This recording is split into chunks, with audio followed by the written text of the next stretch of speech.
Hare Krishna. Thank you so much. എല്ലാവരെയും നമ്മുടെ ഇന്നത്തെ ശ്രീമദ് ഭാഗവതം ക്ലാസ്സിലേക്ക് സ്വാഗതം ചെയ്യുന്നു. എല്ലാവരും വന്നതിൽ വളരെ സന്തോഷം. ഹരേ കൃഷ്ണ. ജയ ജയ ഭാഗവത ദേവാ, ജയ ജയ ഭാഗവത, ജയ ജയ രാധാ കൃഷ്ണ സ്വരൂപ, ജയ ജയ ഭാഗവത ദേവാ, ജയ ജയ ഭാഗവത. ഓം നമോ ഭഗവതേ വാസുദേവായ.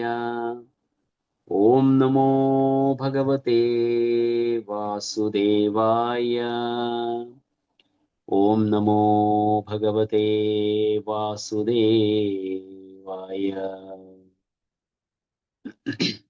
നിഗമകൽപതരോർഗലിതം ഫലം ശുഖമുഖാദമൃതാദ്രവ്യസംയുതം പിബത ഭാഗവതം രസമാലയം മുഹുരഹോ രസികാ ഭുവി ഭാവുകാഃ. നാരായണം നമസ്കൃത്യ നരം ചൈവ നരോത്തമം ദേവീം സരസ്വതീം വ്യാസം തതോ ജയമുദീരയേത്.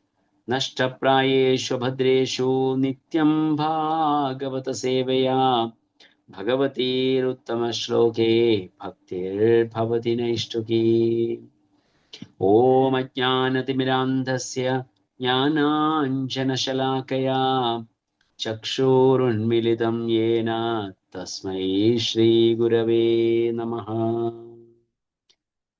നമോ ഓം വിഷ്ണുപാദായ കൃഷ്ണപൃഷ്ഠായ ഭൂതലേ ശ്രീമതേ ഭക്തിവേദാന്ത സ്വാമിന്നിതി നാമിനേ. നമസ്തേ സരസ്വതേ ദേവേ ഗൗരവാണി പ്രചാരിണേ നിർവിശേഷ ശൂന്യവാദി പാശ്ചാത്യദേശതാരിണേ. ജയ ശ്രീകൃഷ്ണ ചൈതന്യ പ്രഭു നിത്യാനന്ദ ശ്രീ അദ്വൈത ഗദാധര ശ്രീവാസാദി ഗൗരഭക്തവൃന്ദ. ഹരേ കൃഷ്ണ കൃഷ്ണ കൃഷ്ണ ഹരേ ഹരേ, ഹരേ രാമ രാമ രാമ ഹരേ ഹരേ. മൂകം കരോതി വാചാലം പങ്കും ലംഘയതേ ഗിരിം യത്കൃപാതമഹം വന്ദേ ശ്രീഗുരും ദീനതാരിണം പരമാനന്ദമാധവം ശ്രീചൈതന്യ ഈശ്വരം. കഥാഞ്ചന സ്മൃതേ യസ്മിൻ ദുഷ്കരം സുകരം ഭവേത് വിസ്മൃതേ വിപരീതം ശ്രീചൈതന്യം നമാമി തം. ഹരി ഓം തത്സത്. സർവശാസ്ത്രാബ്ധിപീയൂഷ സർവവേദൈകസത്ഫലാ സർവസിദ്ധാന്തരത്നാഢ്യ സർവലോകൈകതൃപ്രദാ സർവഭാഗവത പ്രാണ ശ്രീമദ്ഭാഗവത പ്രഭോ കലിധ്വന്ദോദിതാദിത്യ ശ്രീകൃഷ്ണ പരിവർത്തിത. പരമാനന്ദപാഠായ പ്രേമവർഷ്യക്ഷരായ തേ സർവദാ സർവസേവ്യായ ശ്രീകൃഷ്ണായ നമോസ്തുതേ. മതേകബന്ധോ മത്സംഗിൻ മദ്ഗുരോ മന്മഹാധന മന്നിസ്താര മദ്ഭാഗ്യ മദാനന്ദ നമോസ്തുതേ.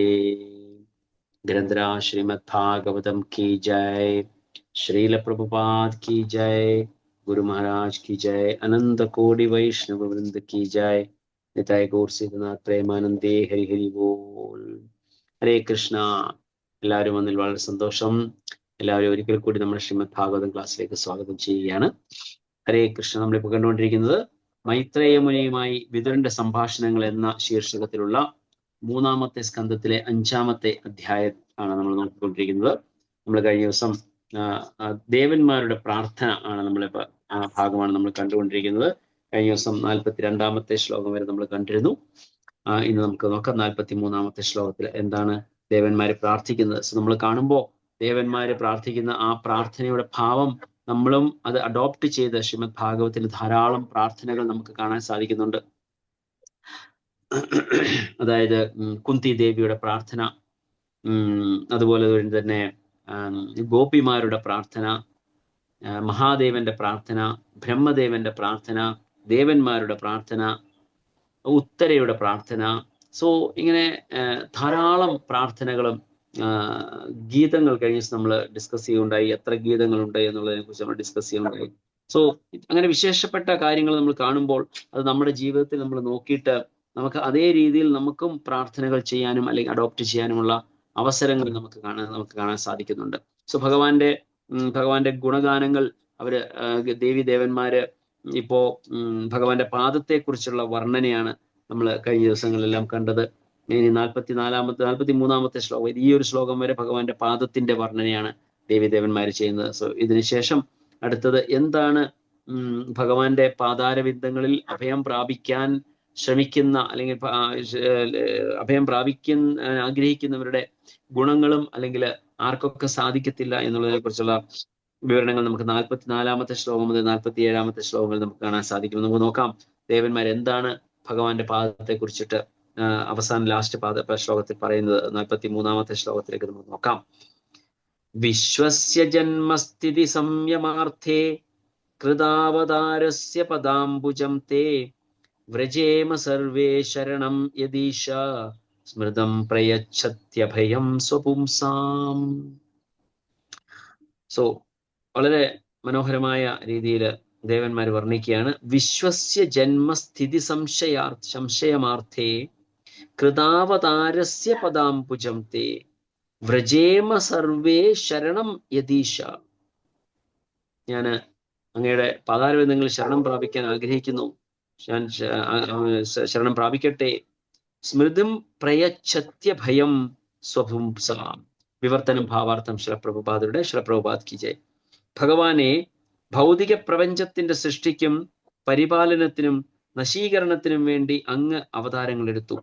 അങ്ങയുടെ ചരണകമലങ്ങൾ ഭക്തന്മാർക്ക് സ്മരണയും ധൈര്യവും നൽകുന്നതാകയാൽ ഞങ്ങൾ അവയെ ശരണം പ്രാപിക്കുന്നു.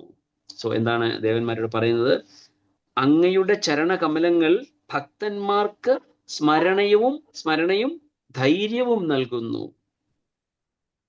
അതുകൊണ്ടാണ് ഭക്തന്മാർക്ക് ഭഗവാനെ സ്മരിക്കാൻ സാധിക്കുന്നു. ഭഗവാന്റെ പാതാരവിന്ദങ്ങൾ സഹായിക്കുകയാണ് ചെയ്യുന്നത്. അങ്ങനെയുള്ള പാതാരവിന്ദങ്ങളെ ഞങ്ങൾ അഭയം പ്രാപിക്കട്ടെ അല്ലെങ്കിൽ ശരണം പ്രാപിക്കുന്നു എന്നാണ് ദേവന്മാര് ഇവിടെ പറയുന്നത്. ഭൗതിക പ്രപഞ്ചത്തിന്റെ സൃഷ്ടിക്കും പരിപാലനത്തിനും നശീകരണത്തിനും വേണ്ടി അങ്ങ് അവതാരങ്ങൾ എടുത്തു. ഭഗവാന്റെ അവതാരങ്ങൾ എന്ന് പറഞ്ഞപ്പോൾ നമുക്കറിയാം, ഇവിടെ നമ്മളിപ്പോ കാണുന്നത് കാരണോദകസായി വിഷ്ണുവിനോടാണ് ദേവന്മാരെ പ്രാർത്ഥന അർപ്പിക്കുന്നത്. അപ്പൊ അത് തീർച്ചയായിട്ടും സൃഷ്ടി സ്ഥിതി സംഹാരം എന്നുള്ള 3 പ്രക്രിയകൾക്ക് വേണ്ടിയിട്ടുള്ള അവിടെ ആരംഭമാണ് അവിടെ കാണാൻ സാധിക്കുന്നത്. അങ്ങനെയുള്ള ഭഗവാനോട് പറയുകയാണ്, അങ്ങയുടെ ചരണാരവിന്ദങ്ങളിൽ ഞങ്ങൾ അഭയം പ്രാപിക്കുന്നു എന്ന് നമുക്കിവിടെ കാണാൻ സാധിക്കുന്നു. ദയവായിട്ട് ആരെങ്കിലും ശിലപ്രഭുപാദന്റെ ഭാവാർത്ഥം ഒന്ന് വായിച്ചാട്ടെ. ഹരേ കൃഷ്ണ.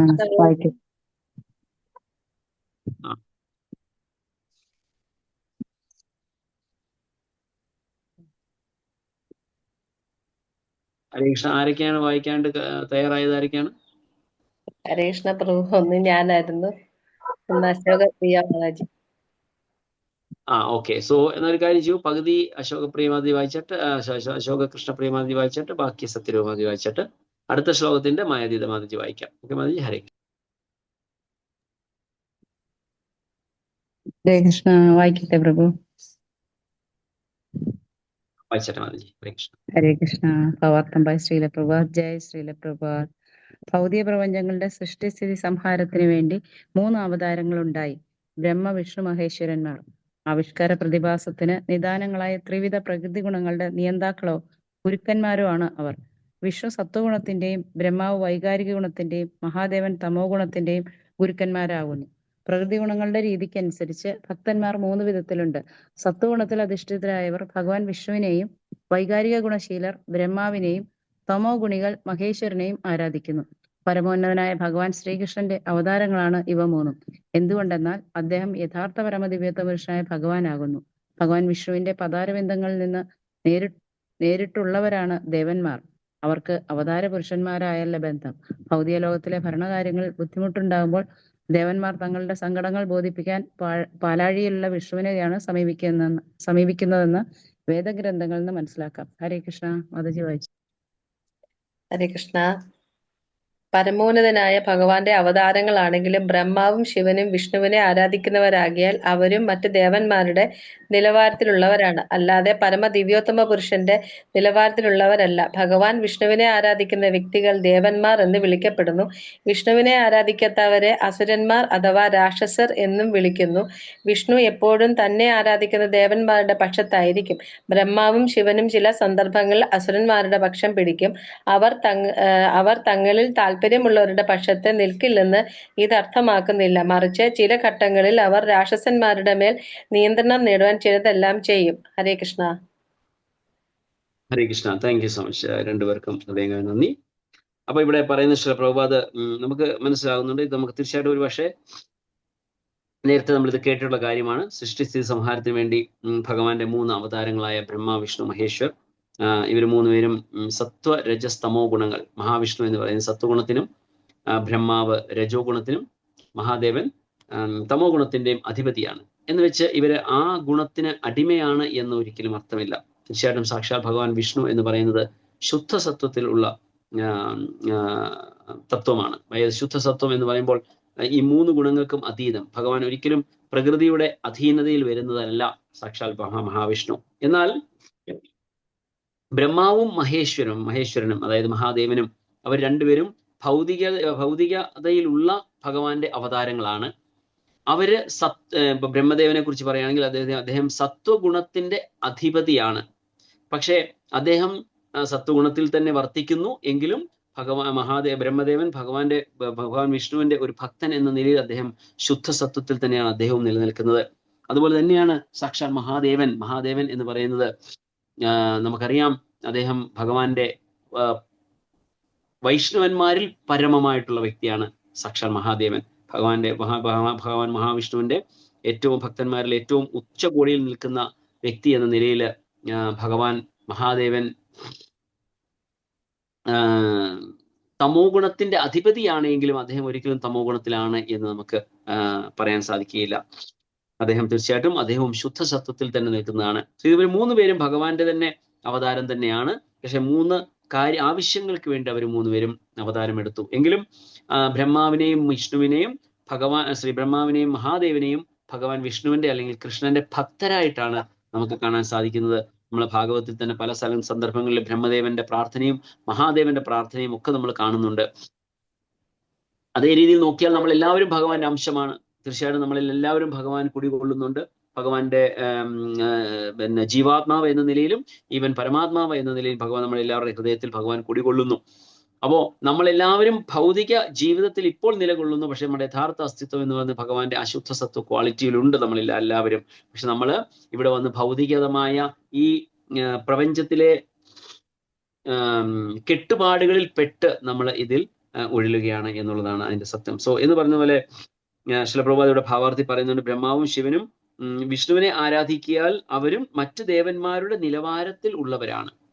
ദേവന്മാരുടെ നിലവാരത്തിലുള്ളവരാണ് എങ്കിലും കഴിഞ്ഞ ദിവസം നമ്മളെ മറ്റേ ഈ എന്താ പറയാ 18 ദിവസത്തെ ആ കോഴ്സിന് അവിടെ നടക്കുന്ന സമയത്ത് അവനത്തിൽ ഡിസ്കസ് ചെയ്യുകയുണ്ടായ ഒരു വിവരം ഭഗവാന്റെ ക്വാളിറ്റീസിനെ കുറിച്ച്. ഭഗവാൻ കൃഷ്ണൻ 64 ക്വാളിറ്റീസ് ആണ്. ഭഗവാൻ വിഷ്ണു 60 ക്വാളിറ്റീസേ പ്രകടമാക്കുന്നുള്ളൂ. ബ്രഹ്മദേവന് 55 ക്വാളിറ്റീസ് ആണുള്ളത്. മഹാദേവന് 57 ക്വാളിറ്റീസ് ആണുള്ളത്.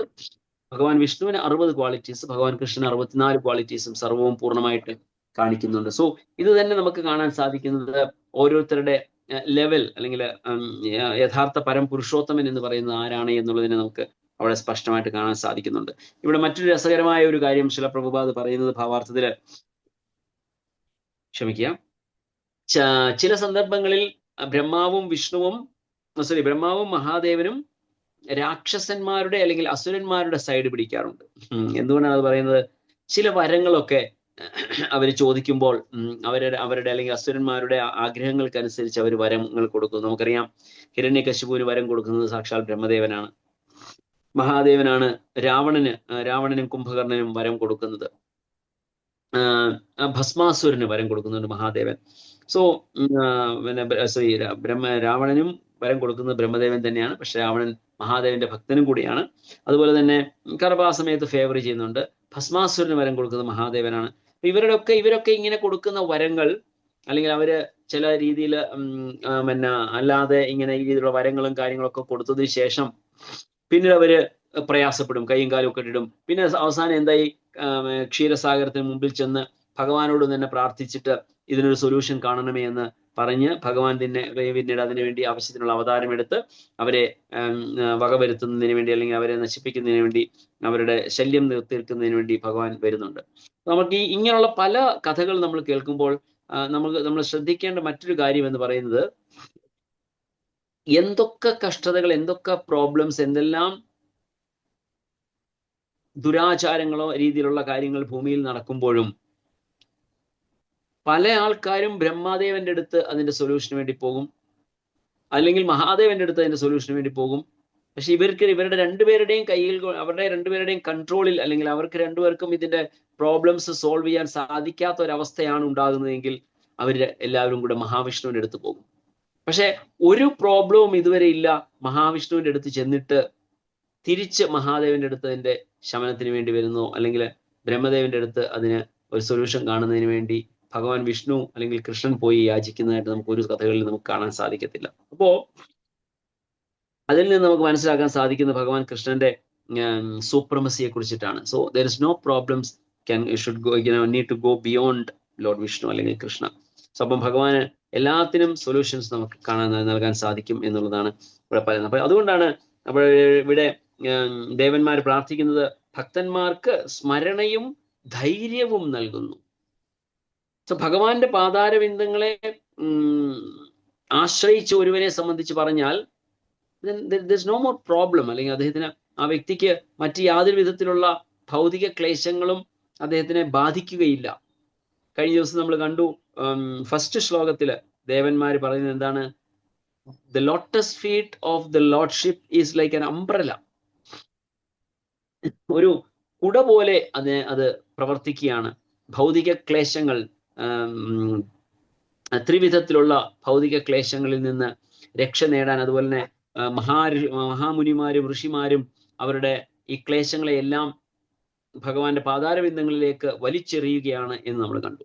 സോ അത് ഏറ്റവും വലിയ ഒരു ഷെൽട്ടറാണ്. അപ്പം നമ്മൾക്ക് നമ്മളെ പ്രൊട്ടക്റ്റ് ചെയ്യാൻ ഒരാളുണ്ട് എന്ന് കണ്ടു കഴിഞ്ഞാൽ, അല്ലെങ്കിൽ ഉണ്ടെങ്കിൽ നമുക്ക് പിന്നെ പേടിക്കേണ്ട ആവശ്യമില്ല. നമുക്ക് നല്ലൊരു ധൈര്യമാണ് ഉണ്ടാകും. നമുക്ക് എല്ലാവർക്കും ഉള്ള ഒരു വികാരമാണ് ഭയം. അപ്പൊ ഭയം എന്ന് പറയുമ്പോൾ, ഇപ്പൊ കൊച്ചു കുട്ടികൾ ആണെങ്കിൽ ആ കൊച്ചുകുട്ടി തൻ്റെ പിതാവിന്റെ കയ്യിൽ പിടിച്ചുകൊണ്ട് നടക്കുകയാണെങ്കിൽ ആ കുട്ടി ധൈര്യമായിട്ട് നടക്കും.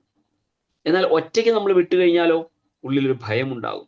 സോ ആ കുട്ടിക്ക് ഈവൻ ഒരു നടക്കാൻ പഠിക്കുന്ന ഒരു കുട്ടിയാണെങ്കിലും എവിടെയെങ്കിലും കയ്യിൽ പിടിച്ചുകൊണ്ട് നടക്കുമ്പോൾ ഒരു ധൈര്യം ആ കുട്ടിക്ക് അനുഭവപ്പെടും. സോ എന്ന് പറഞ്ഞതുപോലെ ഭഗവാന്റെ പാതാരബിന്ദങ്ങൾ എന്ന് പറയുന്നത് ഒരു ഭക്തനെ സംബന്ധിച്ച് ധൈര്യം പകരുന്നതാണ്. അതിനേക്കാൾ വലിയൊരു ഷെൽട്ടർ വേറെ ഇല്ല എന്നുള്ള ആത്മവിശ്വാസം, അല്ലെ എന്നുള്ള പൂർണ്ണമായ വിശ്വാസം ആ വ്യക്തിക്കുണ്ടാകുന്നു, ആ ഭക്തനുണ്ടാകുന്നു. സോ ആ ധൈര്യം നൽകുന്ന, ഭക്തന്മാർക്ക് ധൈര്യം പകരുന്ന ആ പാതാരബിന്ദങ്ങളിലേക്ക് ദേവന്മാർ ഇവിടെ പറയുകയാണ്, ഞങ്ങൾ ശരണം പ്രാപിക്കുന്നു. അപ്പൊ ഇവിടെ പറയുന്നത് എന്താണ്? ഇവിടെ മറ്റൊരു കാര്യം നമ്മൾ മനസ്സിലാക്കേണ്ടത്, ഭക്തന്മാരുടെയും ദേവന്മാരുടെയും ലെവൽ എന്താണ്? ലെവൽ എന്താണ്? സോ ദേവന്മാരെക്കാൾ മുകളിലാണ് ഒരു ഭക്തന്റെ സ്ഥാനം എന്ന് നമുക്കിവിടെ കാണാൻ സാധിക്കുന്നു. I'm not saying that in the പവറിലോ അല്ലെങ്കിൽ എന്താ പറയാ മറ്റൊരു ശക്തിയിലോ ഉള്ള സൂപ്രമസിയെ കുറിച്ചല്ല ഞാൻ പറയുന്നത്. പക്ഷെ ഒരു പൊസിഷൻ, ഒരു ഹൈറാർക്കി നോക്കിയാൽ തീർച്ചയായിട്ടും ഭക്തനാണ് എപ്പോഴും ഒരു ഹയർ ലെവല് മനസ്സിലാകുന്നത്. അതാണ് അർജുനൻ പറയുന്നുണ്ട്. I think it's in the 4th chapter.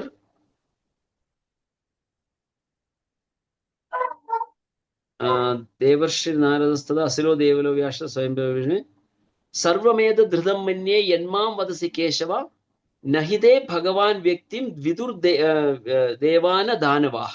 അതായത് ഇവൻ ദേവന്മാർക്കോ അസുരന്മാർക്കോ പോലും ഭഗവാന്റെ ആ വ്യക്തിത്വത്തെ മനസ്സിലാക്കാൻ സാധിക്കത്തില്ല എന്നാ പറയുന്നത്. So that is possible only in the human form. അതുകൊണ്ടാണ് ഭക്തന്മാർ ഒരു ലെവൽ മുകളിലാണെന്ന് പറയുന്നത്. നമ്മൾ നേരത്തെ ഡിസ്കസ് ചെയ്തതനുസരിച്ചിട്ട് പൂന്താനം പാടുന്ന എന്താണ് ജ്ഞാനപ്പാനയിൽ പറയുന്നുണ്ട്, ഈ കലിയുഗത്തിൽ ജനിച്ചിരിക്കുന്ന മനുഷ്യർ എത്രമാത്രം ഭാഗ്യവാന്മാരാണ്. ഇവൻ ദേവന്മാര് പോലും മറ്റുള്ള 14 ലോകങ്ങളിൽ മറ്റു 13 ലോകങ്ങളിലുള്ളവരും ഈ ഭൂമിയിൽ ഈ കലിയുഗത്തിൽ ജനിച്ചിരിക്കുന്ന മനുഷ്യരെ കണ്ട് അസൂയപ്പെടുന്നു എന്ന് കാണുന്നു. കാരണം ഈ മനുഷ്യർക്ക് മാത്രമാണ് പെട്ടെന്ന് മോക്ഷം ലഭിക്കാനും അല്ലെങ്കിൽ ഇവൻ ഭഗവാനെ തിരിച്ചറിയാനും ഉള്ള കഴിവ് ഉണ്ടാവുന്നത് എന്നുള്ളതാണ് കാരണം. അപ്പം തീർച്ചയായിട്ടും മനുഷ്യർക്ക് ദേവന്മാരെക്കാൾ ഒരു ഹയർ പൊസിഷൻ ഉണ്ട്. തീർച്ചയായിട്ടും ദേവന്മാർക്ക് long duration, they are intelligent, they are facility is good. അപ്പൊ അങ്ങനെ ഒരുപാട് കാര്യങ്ങൾ, പ്രിവിലേജസ് അവർക്കുണ്ട്. അവർ ചെയ്ത പൂർവ്വ കർമ്മങ്ങളുടെ ഫലം അനുസരിച്ച് അവർക്ക് കുറെ പ്രിവിലേജസ് അല്ലെങ്കിൽ കുറെ ഫെസിലിറ്റീസ് അവർക്ക് ജീവിത സൗകര്യങ്ങൾക്കുണ്ട് എന്നുള്ളത് സത്യം. പക്ഷെ ഭക്തിയുടെ മാർഗം നോക്കുമ്പോൾ നമുക്ക് ഭക്തി ഒരു മനുഷ്യന് തന്നെയാണ് അതിനുള്ള കൂടുതൽ അവസരങ്ങളും അല്ലെങ്കിൽ അതിനുള്ള ഫെസിലിറ്റീസ് ഉള്ളത്. അതുകൊണ്ടാണ് ദേവന്മാർ പറയുന്നു, ഭക്തന്മാർക്ക് സ്മരണയും ധൈര്യവും നൽകുന്നതാകയാൽ ഞങ്ങൾ അവയെ ശരണം പ്രാപിക്കുന്നു. So they also look at the bhaktas in the better world. അത് നമുക്ക് വളരെ മനോഹരമായിട്ട് നമുക്ക് മനസ്സിലാക്കാൻ പറ്റുന്ന ഒരു കാര്യമാണ്. സോ നമുക്ക് 44-ാമത്തെ ശ്ലോകത്തിലേക്ക് പോകാം. അതിനു മുമ്പ് ആർക്കെങ്കിലും എന്തെങ്കിലും ഡിസ്കഷൻ ചെയ്യാനുണ്ടോ? പോയിന്റ് ഇവിടെ എന്തെങ്കിലും പോയിന്റ് സ്പെസിഫിക് ആയിട്ട് ഡിസ്കസ് ചെയ്യാനുണ്ടെങ്കിൽ നമുക്ക് ഡിസ്കസ് ചെയ്തിട്ട് അടുത്ത ശ്ലോകത്തിലേക്ക് കടക്കാം. ഇല്ലെങ്കിൽ we'll go to the next ശ്ലോകം. ഹരേ കൃഷ്ണ പ്രഭു. പറയണ്ടോ പ്രഭുജി, ഈ ദേവന്മാരും ശുദ്ധ ഭക്തരും തമ്മിലുള്ള വ്യത്യാസം നമ്മുടെ ഭാഗവതത്തിൽ വരുന്നുണ്ടല്ലോ. 10-ാമത്തെ അധ്യായത്തിൽ, 10-ാമത്താണോ നാരദമുനിയുടെ 9-ാമത്തെ അധ്യായത്തിലാണ്. അപ്പൊ അവിടെ പറയുന്നുണ്ട്, കാരണം നാരദമുനി ഭൂമിയിലായിരുന്ന സമയത്ത് അമ്മ മരിച്ചതിന് ശേഷം പോകുമ്പോൾ ഒരു പ്രാവശ്യം ഭഗവാനെ കാണാൻ പറ്റി. രണ്ടാമത് വീണ്ടും ശ്രമിക്കപ്പോഴും ഭഗവാൻ കാണുന്നില്ല. പിന്നെ ഭഗവാന്റെ അശരീരിയാണ്. പറഞ്ഞു, എന്നെ കാണാനുള്ള ആഗ്രഹം വളർത്തിയെടുക്കുന്നതിന് വേണ്ടിയാണ് നിനക്ക് ഞാൻ ഒരു പ്രാവശ്യം കാണിച്ചത്. ഇനി ആഗ്രഹം വളർത്തിയെടുത്ത് എൻ്റെ ശുദ്ധ തത്വതലത്തിൽ എത്തണം. അതായത് ശുദ്ധ ഭക്തർക്ക് കളങ്കമില്ല, അതായത് ഭൗതിക കളങ്കമില്ല. പക്ഷേ ദേവന്മാർക്ക് ഭൗതികത്തിലായത് കാരണം ഭൗതിക കളങ്കം ഉണ്ടാകാൻ സാധ്യത ഉണ്ടാകുമ്പോൾ അവര് ഡിഫറെന്റ് തലത്തിലാണ്. ഹരേ കൃഷ്ണ. ഹരീഷ് ചോദിച്ചു. നമ്മളത് തന്നെയാണ് ഡിസ്കസ് ചെയ്ത്. തീർച്ചയായിട്ടും ഏത് ഭക്തന്മാരാണ് അവരെ ദേവന്മാരെക്കാളും ഒരു പടി മുൻപിൽ ഭക്തി പാലിക്കുന്നതിൽ അല്ലെങ്കിൽ ശക്തിയുടെ കാര്യത്തിലൊക്കെ അവർ തന്നെ അവർക്ക് ഉണ്ട്. അവരുടെ കർമ്മഫലങ്ങൾക്ക് അനുസരിച്ചിട്ട് തീർച്ചയായിട്ടും 17-14 ലോകങ്ങളിലുള്ളവരും ഭൗതിക തലത്തിൽ തന്നെയാണ് ഉള്ളത്. എല്ലാവർക്കും മെറ്റീരിയൽ കണ്ടാമിനേഷൻ ഉണ്ട് എന്നുള്ളത് നമുക്ക് കാണാൻ സാധിക്കുന്നുണ്ട്. ഓക്കെ, ഹരേ കൃഷ്ണ. സോ ശ്ലോകം 44-ലേക്ക് നമുക്ക് പോകാം. യത്സാനുബന്ധേ സതിദേഹഗേഹേ മമാഹമിത്യോ ഊഢരുദുരാഗ്രഹാണാം പുംസാം സുദൂരം വസതോളപിപുര്യാം ഭജേമ തത്തേ ഭഗവൻ പദാബ്ജം. ഇവിടെ നമുക്കിവിടെ കാണാൻ സാധിക്കും 44-ാമത്തെ ശ്ലോകം മുതൽ നമുക്ക് കാണുന്നത് എന്താണ് ക്വാളിഫിക്കേഷനും അല്ലെങ്കിൽ ക്വാളിഫൈഡും അൺക്വാളിഫൈഡും ആയിട്ടുള്ള കാൻഡിഡേറ്റ്സ് ആരൊക്കെയാണ്. ഭഗവാന്റെ പാതാരവിന്ദങ്ങളിൽ ശരണം പ്രാപിക്കുന്നതിനുള്ള ക്വാളിഫിക്കേഷനെ കുറിച്ചും ഡിസ്ക്വാളിഫിക്കേഷനുമാണ് ഇവിടെ നമുക്ക് കാണാൻ സാധിക്കുന്നത്. വിവർത്തന ഭാവാർത്ഥം ശിലപ്രഭുപാദയുടെ ശിലപ്രഭുപാദ് കി ജയ്. ഓ ഭഗവാനെ, ഞാനെന്നും എന്റേതും എന്ന വിചാരങ്ങളിൽ മുഴുകി ഈ താൽക്കാലിക ശരീരത്തെയും ബന്ധുക്കളെയും കുറിച്ചുള്ള അനാവശ്യമായ ആകാംക്ഷകളുടെയും ആഗ്രഹങ്ങളുടെയും കുരുക്കുകളിൽ അകപ്പെട്ട് ഉഴലുന്നവർക്ക് അങ്ങയുടെ പാദാഭുജങ്ങൾ അവരുടെ ശരീരങ്ങളിൽ തന്നെ ഉണ്ടെങ്കിലും അവയെ ദർശിക്കുവാൻ കഴിയില്ല. പക്ഷെ ഞങ്ങൾക്ക് അങ്ങയുടെ പാദാഭുജങ്ങളിൽ ശരണം തരണേ. ഇപ്പൊ പറഞ്ഞ അതേ പോയിന്റ് തന്നെ വരികയാണ്. മെറ്റീരിയൽ കണ്ടാമിനേഷൻ എന്ന് പറയുന്ന പോയിന്റ് വളരെ വളരെ മനോഹരമായ ഒരു ശ്ലോകമാണ് നമുക്കിത് കാണാൻ സാധിക്കുന്നത്. ഓ ഭഗവാനെ, ഞാനെന്നും എന്റേതും എന്ന വിചാരങ്ങളിൽ മുഴുകി ഈ താൽക്കാലിക ശരീരത്തെയും ബന്ധുക്കളെയും കുറിച്ചുള്ള അനാവശ്യമായ ആകാംക്ഷകളുടെയും ആഗ്രഹങ്ങളുടെയും കുരുക്കിൽ അകപ്പെട്ടുഴലുന്നവർക്ക് അങ്ങയുടെ പാദാംബുജങ്ങൾ അവരുടെ ശരീരങ്ങളിൽ തന്നെ ഉണ്ടെങ്കിലും അവയെ ദർശിക്കുവാൻ കഴിയില്ല. അവരുടെ ശരീരങ്ങളിൽ തന്നെ ഭഗവാന്റെ ആ പാദാംബുജങ്ങൾ ഉണ്ട്, പക്ഷെ നമുക്കതിനെ കാണാൻ സാധിക്കുകയില്ല. പക്ഷെ ഞങ്ങൾക്ക് അങ്ങയുടെ പാദാംബുജങ്ങളിൽ ശരണം തരണേ. പക്ഷെ ഞങ്ങൾക്ക് തരണേ, കാരണം ഞങ്ങളും ഇതുപോലെ തന്നെ ഭൗതികപരമായ മെറ്റീരിയൽ ഡിസീസസ് ഞങ്ങളിലും ഉണ്ട്. എങ്കിലും ഞങ്ങൾക്ക് അങ്ങ് ശരണം തരണമേ എന്ന് ഇവിടെ പറയുന്നു. കാരണം അവർക്ക് ആ ഒരു പ്രിവിലേജസ് ഉണ്ടായിരുന്നു. ഇപ്പൊ ഇവിടെ കാരണോദകശായ വിഷ്ണുവിനെ പോയി ദർശിക്കാനുള്ള കഴിവ് അവർക്കുണ്ട്. അവർ ആ ഒരു ക്ഷീരസാഗരത്തിന് മുൻപിൽ ചെന്ന്, അല്ലെങ്കിൽ കാരണോദകം എന്ന് പറയുന്ന ആ സാഗരത്തിന് മുൻപിൽ ചെന്ന് അവർ ചെന്നിട്ട് ഭഗവാനോട് പ്രാർത്ഥിക്കുകയാണ്. അപ്പോൾ അവർക്ക് അതിനുള്ള പ്രിവിലേജ് ഉണ്ട്. പക്ഷെ അപ്പം അവർക്ക് ശരണം, ഞങ്ങൾക്ക് ഈ ഡിഫക്ട്സ് ഞങ്ങൾക്ക് ഉണ്ടെങ്കിലും ഞങ്ങൾക്ക് അങ്ങയുടെ കൃപയോടുകൂടി ഞങ്ങൾക്ക് ശരണം തരണമേ എന്ന് ഇവിടെ ദേവന്മാര് ഭഗവാനോട് റിക്വസ്റ്റ് ചെയ്യുകയാണ്. സോ അവയെ ദർശിക്കാൻ കഴിയുകയില്ല, പക്ഷേ ഞങ്ങൾക്ക് അങ്ങയുടെ പാദാംബുജങ്ങളിൽ ശരണം തരണമേ. ഈ ഒരു പോയിന്റ് നമുക്ക് കഴിഞ്ഞ ദിവസം വിഷ്ണുപ്രിയ മാതാജി ഡിസ്കസ് ക്ഷമിക്കുക, അപ്പുറത്തുള്ള നായയുടെ ശബ്ദം വളരെ കുറച്ച് ഡിസ്റ്റർബൻസ് ആണ്, കണ്ട് അവോയ്ഡ് ഇറ്റ് നമ്മൾ. എനിവേ, സോ കഴിഞ്ഞ ദിവസം വിഷ്ണുപ്രിയ മാതാജി പറയുകയുണ്ടായി ആ 2 ശ്ലോകങ്ങളെ കുറിച്ചിട്ട്.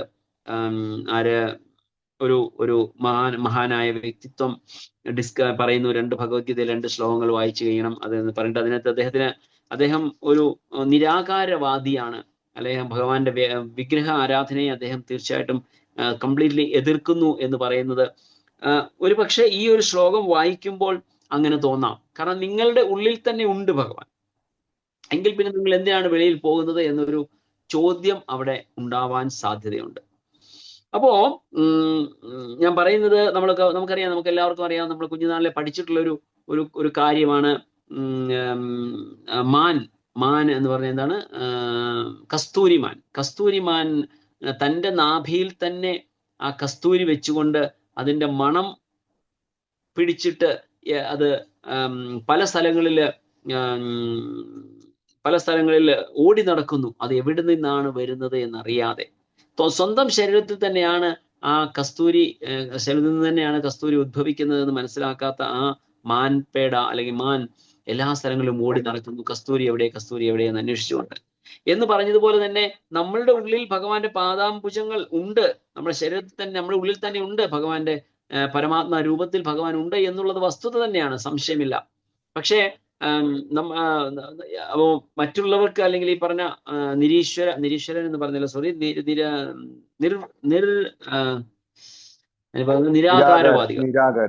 നിരാകാരവാദികളെ സംബന്ധിച്ച് പറയുകയാണെങ്കിൽ അവര് ചോദിക്കും, അങ്ങനെയെങ്കിൽ പിന്നെ ഇതിൽ ഭാഗവതം പറയുന്നുണ്ടല്ലോ നിങ്ങളുടെ ഉള്ളിൽ തന്നെ ഭഗവാൻ വസിക്കുന്നു, എങ്കിൽ പിന്നെ നിങ്ങൾ എന്തിനാണ് വിഗ്രഹത്തെ ആരാധിക്കുന്നത്, അല്ലെങ്കിൽ നിങ്ങൾ എന്തിനാണ് മറ്റു രൂപത്തിലേക്ക് നിങ്ങൾ തേടിപ്പോകുന്നത്, നിങ്ങളുടെ ഉള്ളിലുള്ള ഭഗവാനെ ഉണർത്തിയെടുത്താൽ പോരെ എന്നൊരു ചോദ്യം ചോദിക്കാം.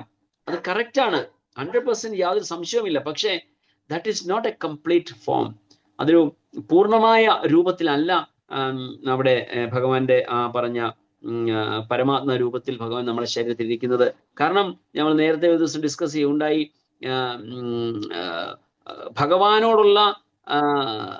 ഭഗവാനെ സേവിക്കുക, അല്ലെങ്കിൽ ഭഗവാനെ കുറിച്ചിട്ട് ഭഗവാനോടുള്ള ഭക്തി വളരണമെന്നുണ്ടെങ്കിൽ ഭഗവാനോടുള്ള സ്നേഹവും നമ്മൾ കൂടുതൽ വളർത്തേണ്ടതായിട്ടുണ്ട്. ഭഗവാനുള്ള സ്നേഹവും ആ സ്നേഹത്തോടു കൂടിയുള്ള സേവനവുമാണ് ഭഗവാനോട് നമുക്ക് ചെയ്യാൻ സാധിക്കുന്നത്, അല്ലെങ്കിൽ ഒരു ജീവാത്മാവ് എന്ന നിലയിൽ നമ്മളുടെ ലക്ഷ്യം എന്ന് പറയുന്നത്. ഭഗവാനെ സേവിക്കണം, അതുപോലെ സ്നേഹിക്കണം, സ്നേഹത്തോടു കൂടി സേവിക്കണം എന്നുണ്ടെങ്കിൽ ഒരു അരൂപിയായ ഒരു വ്യക്തിയെ നമുക്ക് സ്നേഹിക്കാൻ സാധിക്കത്തില്ല. ആ സ്നേഹവും സേവനവും നമുക്ക് ഉണ്ടാകണമെന്നുണ്ടെങ്കിൽ തീർച്ചയായിട്ടും അവിടെ ഒരു രൂപം ഉണ്ടാവണം. അതിന് നമ്മൾ കഴിഞ്ഞ ദിവസം എക്സാമ്പിൾ പറഞ്ഞു. അമ്മ എന്ന വാക്ക് പറയുമ്പോൾ ഈ ഇരിക്കുന്ന നമ്മളെല്ലാവരും നമ്മുടെ അമ്മയെ കണ്ട് അമ്മയുടെ സ്നേഹം അനുഭവിച്ച് വളർന്നവരാണ് എങ്കിൽ നമുക്ക് അമ്മയെ ഉടനെ ഓർക്കുകയും അമ്മയുടെ ലാളനെ നമുക്ക് ഓർക്കുകയും ചെയ്യാം. പക്ഷെ കുഞ്ഞുനാളിലെ അമ്മയെ നഷ്ടപ്പെട്ട ഒരു വ്യക്തിയെ സംബന്ധിച്ച് പറഞ്ഞാൽ അവർക്ക് ആ ഒരു ഭാവം മനസ്സിൽ വരാൻ പ്രയാസമായിരിക്കും. അല്ലെങ്കിൽ അമ്മയുടെ സ്നേഹം അനുഭവിക്കാത്ത ഒരു കുട്ടിയാണ് എങ്കിൽ അവർക്ക് അത് അനുഭവിക്കാൻ പ്രയാസം. കാരണം ആ ഒരു സ്നേഹം വളരുകയില്ല, കാരണം അത് കണ്ടിട്ടില്ല, ആ രൂപം അനുഭവിച്ചിട്ടില്ല, അല്ലെങ്കിൽ രൂപത്തിനെ കണ്ട് രൂപത്തിനോട് ചേർന്നിരുന്നിട്ടില്ല. അപ്പൊ അങ്ങനെ അതേ അവസ്ഥ നമുക്ക് ഭഗവാനോട് ആ സ്നേഹം വളരണമെന്നുണ്ടെങ്കിൽ തീർച്ചയായിട്ടും നമുക്കൊരു രൂപം ആവശ്യമാണ്. അത് ശാസ്ത്രങ്ങളിൽ ചില ഭാഗങ്ങളിൽ ഇങ്ങനെ നിരാകാരവാദത്തെ കുറിച്ച് സംസാരിക്കുന്നുണ്ട് എങ്കിലും കൂടുതൽ ഭാഗങ്ങളില് സകാര രൂപത്തിനെ കുറിച്ചിട്ട്, അല്ലെങ്കിൽ സകാര ഭാവത്തിലുള്ള ഭഗവാനെ കുറിച്ചിട്ടാണ് വർണ്ണിക്കുന്നത്. എത്രയോ ഭാഗങ്ങൾ നമുക്ക് ഭഗവാന്റെ ആ രൂപത്തിനെ, സുന്ദരമായ ആ രൂപത്തിനെ വർണ്ണിക്കുന്ന ബ്രഹ്മസംഹിതയിലെ ശ്ലോകം തന്നെ നമുക്കറിയാം. വേണും ക്വനന്തമരവിന്ദദളായദാക്ഷം ബർഹാവതം സമസിതാംബുദ സുന്ദര അംഗം കന്ദർപ്പ കോടി കമനീയ വിശേഷ ശോഭം ഗോവിന്ദമാദി പുരുഷം തമഹം ഭജാമി. സോ അങ്ങനെ ഭഗവാന്റെ ആ രൂപത്തിനെ, സുന്ദരമായ രൂപത്തിനെ ബ്രഹ്മദേവൻ വർണ്ണിക്കുന്നത് നമുക്ക് കാണാൻ സാധിക്കുന്നുണ്ട്. ഇതൊരു എക്സാമ്പിൾ തന്നെ. ബർഹാപീഠം നടവരവും കർണയോ കർണികാരം, ശ്രീമദ് ഭാഗവത്തിൽ പറയുന്ന ആ മനോഹരമായ ശ്ലോകം. സോ എത്രയോ ഭാഗങ്ങളില് ഭഗവാൻ തന്റെ രൂപത്തെക്കുറിച്ച് പറയുന്നു. ഭഗവാൻ സ്വയം 11-ാമത്തെ അധ്യായത്തില് അർജുനനോട് പറയുന്നുണ്ട്, തന്റെ വിരാട് രൂപം ദർശിച്ചതിന് ശേഷം ഭയന്ന് വിറച്ചു നിന്ന അർജുനനോട് ഭഗവാൻ പറയുന്നുണ്ട്, എന്നെ ഈ രൂപത്തിൽ കാണുന്നതല്ല എനിക്ക് തൃപ്തി, എന്റെ ഈ ഇരുകൈകളോടുകൂടുള്ള രൂപത്തിൽ കാണുന്നതാണ് എനിക്ക് സന്തോഷവും എനിക്ക് തൃപ്തിയും എന്ന് ഭഗവാൻ അർജുനനോട് പറയുന്നുണ്ട്. സോ ഇതൊന്നും അവർ കാണുന്നില്ല. അവർക്ക് അത് കണ്ടു കഴിഞ്ഞാൽ എന്തുകൊണ്ടാണ് ആ ശ്ലോകത്തിന് മറ്റു റോങ് ഇന്റർപ്രിട്ടേഷൻ കൊടുക്കേണ്ട ആവശ്യം? സ്ട്രെയിറ്റ്, വളരെ ക്ലിയർ ആയിട്ട്, ലൈക്ക് ഡേ ആൻഡ് നൈറ്റ് അല്ലെങ്കിൽ ബ്ലാക്ക് ആൻഡ് വൈറ്റില് അത് പറയുന്നുണ്ട് എങ്കിലും അവർ ചില ശ്ലോകങ്ങളെ പിടിച്ചുകൊണ്ട് പറയുകയാണ്. സോ ശരീരങ്ങളിൽ തന്നെ ഉണ്ട്, സംശയമില്ല കാര്യത്തിന്. നമ്മൾ ആരും അതിനെ ഡിസഗ്രി ചെയ്യുന്നില്ല, അല്ലെങ്കിൽ നമ്മൾ അതിനെ തിരസ്കരിക്കുന്നില്ല. പക്ഷെ ശരീരത്തിലിരിക്കുന്ന ഭഗവാൻ അല്ലാതെ ഭഗവാന്റെ സ്വന്തം രൂപത്തില് ഭഗവാൻ വസിക്കുന്നുമുണ്ട്. ആ ഭഗവാനെയാണ് നമ്മൾ പൂജിക്കേണ്ടത്, ആ ഭഗവാനെയാണ് നമ്മൾ സേവിക്കേണ്ടത്, ആ ഭഗവാനെയാണ് നമ്മൾ സ്നേഹിക്കേണ്ടത്. എങ്കിൽ മാത്രമേ നമുക്ക് പൂർണ്ണമായ ഭക്തിയുടെ ഭാവം നമുക്ക് അനുഭവിക്കാൻ സാധിക്കുകയുള്ളൂ. സോ മായാതീത മാതാജി ഭാവാർത്ഥം വായിച്ചിട്ട് മാതാജി. ഹരേ കൃഷ്ണ. ഹരേ കൃഷ്ണ. താങ്ക് യു പ്രഭു. ഹരേ കൃഷ്ണ. ഭാവാർത്ഥം. ഒരുവൻ തനിക്ക് ദുഃഖം മാത്രം വിധിക്കുന്ന, ജീവിതത്തിൽ തുടരാൻ കാരണമാകുന്ന ഭൗതിക ശരീരത്തിന്റെ പ്രലോഭനങ്ങളിൽ നിന്ന് വിടുതൽ തേടണമെന്നാണ് വൈദിക തത്വശാസ്ത്രത്തിന്റെ മൊത്തത്തിലുള്ള വിവക്ഷ. ഭൗതിക ആസക്തികളിൽ വിരക്തനാകാത്ത കാലത്തോളം ഭൗതിക ദേഹം തുടർന്നുകൊണ്ടേയിരിക്കും. ഞാൻ, എൻ്റെ എന്നുള്ള വിചാരമാണ് ദേഹത്തെ ഭൗതികാകർഷണങ്ങളിൽ കുടുക്കിയിടുന്ന പ്രേരക ശക്തി. ഞാൻ അളക്കുന്നതിൻ്റെ എല്ലാം പ്രഭു ഞാനാണെന്ന പ്രഭുത്വഭാവം. ഒരുപാട് കാര്യങ്ങൾ സ്വന്തമാക്കി ഇനിയും കൂടുതൽ നേടും.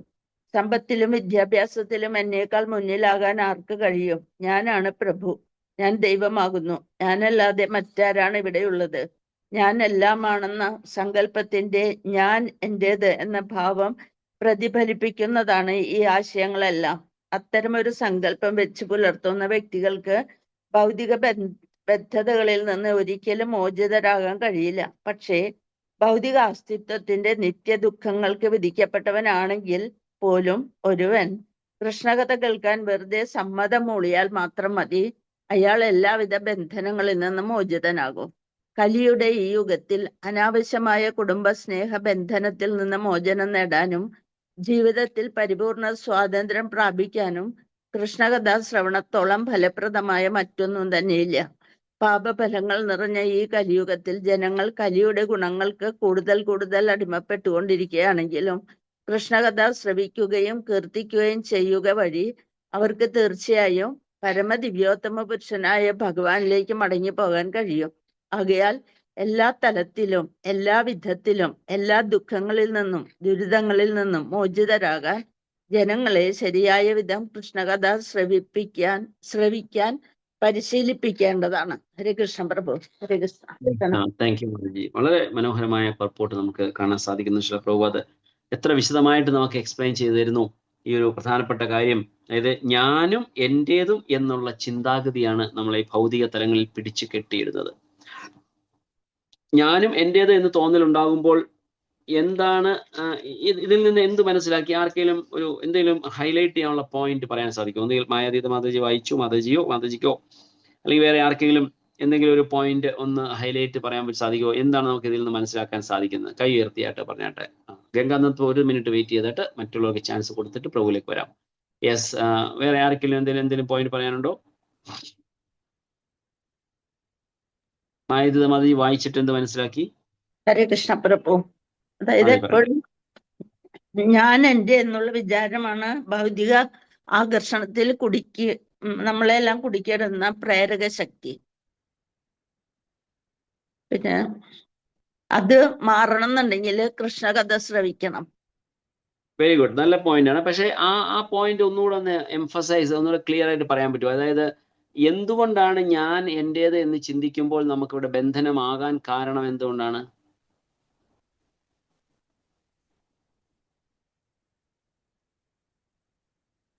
ഒന്നുകൂടെ ജസ്റ്റ് ഒരു ഞാൻ ശരീരമാണെന്നത്. ഒരു മിനിറ്റ് ഞാൻ കൈ റേസ് ചെയ്യുക. നമ്മൾ ഇടയ്ക്ക് കയറി പറയരുത്. നമ്മൾ എല്ലാവർക്കും ചാൻസ് കൊടുക്കുക. സോ യെസ്, എന്നാൽ പിന്നെ അശോക മാതാജി പറഞ്ഞിട്ട് എന്താണ് മാതാജിക്ക് പറയാനുള്ള പോയിന്റ്? ഹരേ കൃഷ്ണ പ്രഭു. അതായത് ഞാൻ എൻ്റെ ഈ ശരീരമാണ്, ഞാനാണ് ആസ്വാദിക്കുന്ന വ്യക്തി, ഞാനാണ്. ഭഗവാൻ അല്ല, ഇതെല്ലാം എന്റേതാണ്, എനിക്കാണ് സ്വയം ആസ്വാദനം ആവശ്യമുള്ളതെന്നുള്ളൊരു കൺസെപ്റ്റാണ് തോന്നുന്നത്. ഹരേ കൃഷ്ണ. Very good. നല്ലൊരു പോയിന്റ് ആണ്. യെസ്, രാജേശ്വരി മാതാജി. ഹരേ കൃഷ്ണ. ഞാൻ എൻ്റേതെന്ന് വരുമ്പോൾ അതിൽ ആ ബന്ധുക്കളുടെയും കുടുംബം, കുട്ടികള്, ഭാര്യ, വീട്, സമ്പത്ത്, എല്ലാ കാര്യങ്ങളും അതിൽ ഉൾക്കൊള്ളുന്നു. അപ്പൊ അതിൽ മാത്രമായിരിക്കും കൂടുതലായിട്ടും നമ്മളുടെ അട്രാക്ഷൻ ഉണ്ടാവുക. അതാണ് എൻ്റെ ഇത്. പിന്നെ നല്ലൊരു പോയിന്റ് ആണ്. നമ്മുടെ അട്രാക്ഷനും നമ്മുടെ ശ്രദ്ധയും നമ്മളുടെ കൂടുതൽ സമയവും അതിനുവേണ്ടി നമ്മൾ ചെലവഴിക്കും അല്ലേ? അതെ അതെ അതെ, അങ്ങനെയായിരിക്കും. അപ്പോ ഭഗവാനെ മറന്നു പോകുന്നു ഞാൻ എൻ്റേതെന്നുള്ളത് വരുമ്പോൾ. അതും മറക്കാതിരിക്കാനാണ് കൃഷ്ണകഥാശ്രവണവും ഭാഗവത പഠനവും നമുക്ക് വളരെ ആവശ്യമായിട്ടുള്ള. അതിൽ കൂടി ദുഃഖങ്ങളും ഈ വിരക്തിയും ഉണ്ടാവും. ബന്ധങ്ങളിൽ നിന്ന് മോചിതരാവാൻ നമുക്ക് പറ്റും. ഹരേ കൃഷ്ണ. Very good. നല്ല പോയിന്റ് ആണ് മാതാജി പറഞ്ഞത്. ഓക്കെ, ആൻസർ പറഞ്ഞു കഴിഞ്ഞാൽ കൈ താഴ്ത്തിയിട്ടുള്ളൂ കേട്ടോ. സോ ഹരേ കൃഷ്ണ. അടുത്തത് രുക്മിണി മാതാജി പറഞ്ഞിട്ട്. ഹരേ കൃഷ്ണ പ്രഭുജി. ഇപ്പൊ മാതാജി പറഞ്ഞതല്ല ഞാൻ ഈ പുസ്തകത്തിൽ വായിച്ചു പറയാം. ഭൗതിക അസ്തിത്വത്തിന്റെ നിത്യ ദുഃഖങ്ങൾക്ക് വിധിക്കപ്പെട്ടവനാണെങ്കിൽ പോലും ഒരുവൻ കൃഷ്ണകഥ കേൾക്കാൻ വെറുതെ സമ്മതം മൂളിയാൽ മാത്രം മതി, അയാൾ എല്ലാവിധ ബന്ധനങ്ങളിൽ നിന്നും മോചിതനാവും. ഹരേ കൃഷ്ണ. ജസ്റ്റ് യെസ് ബോസ് മാത്രം മൂളിയാൽ മതി. Very good. നല്ല പോയിന്റ് ആണ് മതി പറഞ്ഞത്. ഓക്കെ, ഇന്ദുചൂടൻ പ്രഭു. ഹരേ കൃഷ്ണ പ്രഭു. അതായത് ഞാൻ എൻ്റെ എന്ന് പറയുമ്പോൾ നമ്മൾ ഭൗതിക ശരീരമാണ് ഞാൻ എന്നുള്ളൊരു ഭാവത്തിൽ, ആത്മാവല്ല എന്നുള്ളത് ചിന്തയ വരുന്നത്. ആത്മാവ് മറന്നുപോയിട്ട് ഈ ശരീരമാണ് ഞാൻ എന്നുള്ള ഭാവത്തിൽ വരുന്നു. Super point. Very good, excellent. അതായത് അവിടെ ആ ഒരു ബോഡിലി കൺസെപ്റ്റ് അല്ലെങ്കിൽ ബോഡിലി ഐഡന്റിഫിക്കേഷൻ ആണ് അവിടെ ഉണ്ടാവുന്നത്. അതായത് നല്ലൊരു പോയിന്റ് ആണ് പ്രഭു പറഞ്ഞത്. Very good, thank you. സത്യമാതിരി കൈ ഉയർത്തിയിട്ട് കൈ താഴ്ത്തിയിട്ടു. ഇങ്ങനെ സെയിം പോയിന്റ് ആയതുകൊണ്ടാണോ അതോ എന്തെങ്കിലും വേറെ എന്തെങ്കിലും പോയിന്റ് പറയാനുണ്ടോ മാതിരിക്ക്? ഇല്ല ഹരേ കൃഷ്ണ, ഞാൻ രുക്മിണി മാതാജി പറഞ്ഞ അത് തന്നെയായിരുന്നു ഞാനും പറയേണ്ടത്. Alright, very good, thank you so much. Okay, Ganganath Prabhu എന്തെങ്കിലും ഇതിൽ നിന്ന് അഡീഷണൽ ആയിട്ട് എന്തെങ്കിലും പറയാനുണ്ടോ? പ്രഭുജി, ഞാൻ ഇതിനു വേണ്ടിയല്ല കൈപൊക്കിയത്. നേരത്തെയുള്ള ഇതാണ്. അതായത് നമ്മുടെ പരമാത്മാ സ്വരൂപം, അതായത് അത് നിരാകാരമായിട്ട് ചിന്തിക്കുന്നവര്, അതായത് സകാരമായിട്ട് ചിന്തിക്കരുതെന്നുള്ള, അവർ തമ്മിൽ അവർക്കുള്ള ആ ഭഗവാന്റെ ആ ഒരു എന്താ പറയുന്നത് ബന്ധപ്പെടുന്നത് ഒന്ന് പറയാൻ ഉദ്ദേശിക്കുന്നത് വളരെ ക്ലിയർ ആയിട്ട് പറഞ്ഞിട്ട് ക്ലിയർ ആവുന്നില്ല. അതെ, അതായത് വാദികൾ ഭഗവാന് രൂപമില്ലെന്ന് വിശ്വസിക്കുകയും പരമാത്മ രൂപനകത്തുണ്ടെന്ന് പറയുകയും ചെയ്യുമ്പോൾ തന്നെ അത് പൂർണ്ണതയില്ല എന്ന് പ്രഭു പറഞ്ഞിട്ടുണ്ട്. അപ്പൊ അവിടെ നമുക്കറിയാം 3 ആനന്ദങ്ങളുണ്ട്. ജഡാനന്ദം, ശാരീരികമായ ആനന്ദം, അതുപോലെ തന്നെ ബ്രഹ്മാനന്ദം, അതായത് പരമാത്മ സ്വരൂപന ഇതുമുള്ള ആനന്ദം, അതുപോലെ തന്നെ നമ്മൾ സച്ചിദാനന്ദം. ഇവിടെ ആകാര രൂപത്തിൽ വരുന്നവർക്ക് മാത്രമേ, അതായത് സാകാര രൂപത്തിൽ ഭഗവാനെ ശുശ്രൂഷിക്കുന്നവർക്ക് മാത്രമേ സച്ചിദാനന്ദ പൂർണ്ണത ലഭിക്കുന്നുള്ളൂ. ആ പരമാനന്ദം അവർക്ക് ലഭിക്കുള്ളൂ. അതാണ് ഞാൻ പറയുന്നത്. ഓക്കെ, താങ്ക് യു, ഹരേ കൃഷ്ണ. സോ നമ്മൾ അപ്പം ഇവിടെ പറഞ്ഞ പോയിന്റ് എന്ന് പറയുമ്പോൾ തീർച്ചയായിട്ടും നമ്മൾ ഈ ശരീരമാണ് താൻ എന്ന തോന്നൽ, അതുപോലെ തന്നെ നമ്മളുടെ ബന്ധുമിത്രാദികളോടുള്ള അറ്റാച്ച്മെന്റ്, ഇതെല്ലാം കൊണ്ട് നമുക്ക് ഭഗവാനോടുള്ള സേവനവും ഭഗവാനെ ഓർക്കാനുള്ള സമയവും എല്ലാം നമ്മൾ ഡീവിയേറ്റ് ചെയ്യപ്പെടുന്നതുകൊണ്ട് നമ്മൾ ഭഗവാനെ മറന്നു പോവുകയാണ് ചെയ്യുന്നത്. ഭഗവാനുള്ള മറവി, അതാണ് നമ്മൾ കഴിഞ്ഞ ദിവസം പറഞ്ഞു, ignorance is the cause of all problems. അജ്ഞതയാണ് എല്ലാ പ്രശ്നങ്ങൾക്കും കാരണം എന്ന് നമ്മൾ കഴിഞ്ഞ ദിവസം കാണുകയുണ്ടായി. സോ ഇവിടെ നമുക്ക് കാണേണ്ട മറ്റൊരു പ്രധാനപ്പെട്ട പോയിന്റ് എന്ന് പറയുന്നത്, ഈ ഞാൻ എൻ്റേത് എന്ന് പറയുമ്പോൾ ഇവിടെ ചില പ്രഭുപാദ് ഉപയോഗിച്ചൊരു വാക്കാണ് പ്രഭു. ഞാൻ പ്രഭുവാണ്, ഞാനാണ് പ്രഭു എന്നൊരു തോന്നൽ, അല്ലെങ്കിൽ ഞാനാണ് ദൈവം എന്നൊരു തോന്നൽ. കാരണം ഐ ആം ദ എൻജോയർ, ഞാനാണ് ഇതിന്റെ സുഖം അല്ലെങ്കിൽ സൗന്ദര്യ സൗഖ്യങ്ങൾ അനുഭവിക്കേണ്ട വ്യക്തി ഞാനാണ് എന്ന ആ തെറ്റിദ്ധാരണ ഉണ്ടാവുന്നു. ഇവിടെയാണ് നമ്മൾ പല പ്രാവശ്യം നമ്മൾ ഡിസ്കസ് ചെയ്തിട്ടുള്ള പോയിന്റാണ്, ആ ഡൂവർഷിപ്പാണ് കോസിങ് പ്രോബ്ലം. ഡൂവർഷിപ്പ്, ഞാനാണിത് ചെയ്യുന്നത്, അല്ലെങ്കിൽ എൻ്റെ നേതൃത്വത്തിലാണ് ഇത് നടക്കുന്നത്, ഞാനാണിത് കൺട്രോൾ ചെയ്യുന്നത് എന്ന ഭാവം. Doership is the main reason. അപ്പൊ ഞാനിത് ചെയ്യുന്നു എങ്കിൽ തീർച്ചയായിട്ടും അതിന്റെ റിസൾട്ടും എനിക്കുള്ളതാണ്. ആ ഒരു കൺസെപ്റ്റ്. എന്നാൽ മറിച്ച് ഞാൻ മാത്രമല്ല, ഇത് എൻ്റെ കൂടെ മറ്റ് പല ഭാഗങ്ങളും പല കാര്യങ്ങളും കൂടെ ചേർന്നെങ്കിൽ മാത്രമേ ഈ പ്രവൃത്തി നടക്കുകയുള്ളൂ എന്ന ചിന്താഗതി നമ്മുടെ ഉള്ളിൽ വന്നു കഴിഞ്ഞാൽ then the result will also be divided. അതിന്റെ റിസൾട്ടും എല്ലാവരും കൂടെ ഷെയർ ചെയ്യേണ്ടി വരും. സോ മറിച്ച് ഞാനാണിത് ചെയ്തത് എന്ന തോന്നൽ ഉണ്ടാകുന്നു. തീർച്ചയായിട്ടും ഇതിനെല്ലാം മൂല കാരണം ബോഡിലി ഐഡന്റിഫിക്കേഷൻ ആണ്. This A very good point. നല്ലൊരു താങ്ക് യു ഫോർ എല്ലാവരുടെയും കോൺട്രിബ്യൂഷൻ. വളരെ സന്തോഷം. Thank you so much. Okay, so അപ്പം ഞാൻ എൻ്റേത് എന്ന ഭാവം പ്രതിഫലിപ്പിക്കുന്നതാണ് ഈ ആശയങ്ങളെല്ലാം. അത്തരമൊരു സങ്കല്പം വെച്ച് പുലർത്തുന്ന വ്യക്തികൾക്ക് ഭൗതിക ബന്ധതകളിൽ നിന്ന് ഒരിക്കലും മോചിതരാകാൻ കഴിയുകയില്ല. So we have to come out of the bodily concept. ശാരീരികമായ ഐഡന്റിഫിക്കേഷനിൽ നിന്ന് തീർച്ചയായിട്ടും വെളിയിൽ വരേണ്ടത് അത്യാവശ്യമാണ്. ആധ്യാത്മികതയിൽ നമുക്ക് മുമ്പോട്ട് വരണമെന്നുണ്ടെങ്കിൽ ഈ ഒരു ഐഡന്റിഫിക്കേഷനിൽ നിന്ന് നമ്മൾ വെളിയിൽ വരേണ്ട ആവശ്യമുണ്ട്. അതിനാണ് നമ്മളെ കൃഷ്ണ കഥാശ്രവണം സഹായിക്കുന്നത്. രാജശ്രീ മാതാജി പറഞ്ഞതുപോലെ നമ്മൾ മറന്നുപോയ ആ കാര്യം നമ്മളെ ഓർമ്മിപ്പിക്കാനാണ് ഭാഗവത കഥയും അല്ലെങ്കിൽ ഭഗവാന്റെ കഥകളും കഥകൾ ശ്രവിക്കുകയും ശ്രീമദ് ഭാഗവതം ശ്രവിക്കുകയും ഒക്കെ ചെയ്യുമ്പോൾ അതിലേക്ക് നമുക്ക് തിരിച്ച് വരാൻ നമുക്ക് സാധിക്കും എന്നുള്ളതാണ് point. So okay, so may will have one more shloka today. അതോ വേണ്ട, നാളെ എടുക്കാം. Will take the shloka next tomorrow. കാരണം നാളെ ഒരു വലിയൊരു പർപ്പോർട്ടാണ്. അതിൽ കുറച്ച് കൂടുതൽ പോയിന്റുകൾ നമുക്ക് അതിൽ ഡിസ്കസ് ചെയ്യാനുമുണ്ട്. നല്ലൊരു ശ്ലോകമാണ് അടുത്തത് വരുന്നത്. സോ ഇപ്പൊ നമ്മളിപ്പോ കണ്ടത് 44-ാമത്തെ ശ്ലോകത്തിൽ നമ്മൾ കണ്ടു എന്താണ് ഫസ്റ്റ് ഡിസ്ക്വാളിഫിക്കേഷൻ. ഫസ്റ്റ് ഡിസ്ക്വാളിഫിക്കേഷൻ എന്താണ് അപ്പം പറയുന്നതിന്? അതില് ഭഗവാനെ ആക്കാൻ സാധിക്കാത്തതിനുള്ള, അല്ലെങ്കിൽ ഭഗവാന്റെ പാദാംബുജങ്ങളിൽ ശരണം പ്രാപിക്കാൻ സാധിക്കാത്തതിനുള്ള ഫസ്റ്റ് ഡിസ്ക്വാളിഫിക്കേഷൻ എന്താണ്? False identification. False identification. Very good. ഞാൻ എന്റേത്. Very good, super. False identification. ആ ഒരു വാക്കില് എല്ലാം ഉൾക്കൊള്ളുന്നുണ്ട്. ഫോൾസ് ഐഡന്റിഫിക്കേഷൻ, തെറ്റായ അല്ലെങ്കിൽ മിഥ്യാഹങ്കാരം, മിഥ്യാധാരണ. യെസ്, വളരെ കറക്റ്റ് ആണ് അശോക മാതാജി പറഞ്ഞതും.